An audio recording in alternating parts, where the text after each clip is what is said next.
moi j'ai découvert Michel Augustin assez tard, lors d'une conférence en 2012 à l'ESCE Lyon. Florian, qui était le responsable de la bananerie de Lyon, était venu nous faire une conférence pour nous présenter la marque. Et ce qui m'avait particulièrement touché, c'est qu'il n'était pas un simple salarié et que c'était un véritable ambassadeur de la marque. Il était complètement convaincu par les produits. Il vivait ça à 200% et c'est quelque chose que j'ai trouvé assez exceptionnel par rapport aux autres conférences qu'on a pu avoir d'autres professionnels, d'autres entreprises. Donc quand j'ai vu que Michel Augustin s'installait à New York, qu'il recherchait des commerciaux, j'ai sauté sur l'occasion. J'ai rejoint l'aventure en tant que chef de secteur, donc sur toute la région Upper Manhattan, donc de la 23e rue au nord de Manhattan et Queens.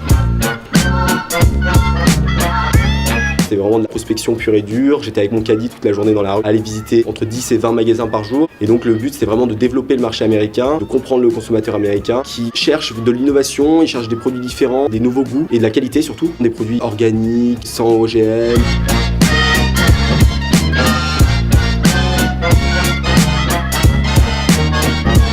Vivre à New York, moi je le recommande à tout le monde. C'est une ville qui déborde d'énergie. Il se passe des choses en permanence, des événements incroyables, des early adopters, des gens qui vont tout inventer finalement. Toutes les idées viennent de New York. C'est une culture qui est assez différente. Tout est amazing pour les Américains.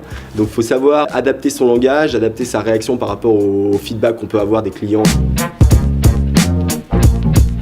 La dernière semaine de mon stage, on a reçu un appel à Bananerie de New York de l'assistante d'un des PDG de Starbucks à Seattle qui nous a demandé d'envoyer des échantillons. Augustin s'est dit plutôt qu'envoyer une boîte pleine de cookies, on va envoyer directement Charlotte et Hassan qui sont deux membres de la communication avec une caméra et on va filmer l'aventure. Ils vont amener en main propre à Howard Schultz, le PDG de Starbucks, une boîte de cookies et pour leur faire découvrir l'aventure Michel Augustin. Ils ont créé un hashtag sur Facebook qui s'appelle Allez Howard un café. Ils ont demandé aux gens de se prendre en photo avec une tasse de café avec le hashtag et c'est devenu quelque chose de complètement viral et en 2 jours, il y a des milliers de personnes qui ont envoyé leurs photos. Et quand ils sont arrivés à Seattle, Howard Schultz a reçu Charlotte Hassan et grâce à cet engouement des gens, Michel Augustin est lancé dans 25 Starbucks à New York 2 jours après. En partant de rien, on peut arriver à des choses extraordinaires et je pense que c'est surtout cette idée du succès qu'il faut retenir, au-delà de toute l'image décalée qu'on peut avoir de l'entreprise et tout ce qu'on voit sur les réseaux sociaux. Ils réussissent à faire ça, c'est parce qu'ils ont un message simple, honnête et je pense que c'est surtout ce qu'il faut retenir et ce que les étudiants de l'ESCE, des étudiants d'école de commerce ou même de tous les horizons devraient retenir d'une success story comme celle-là.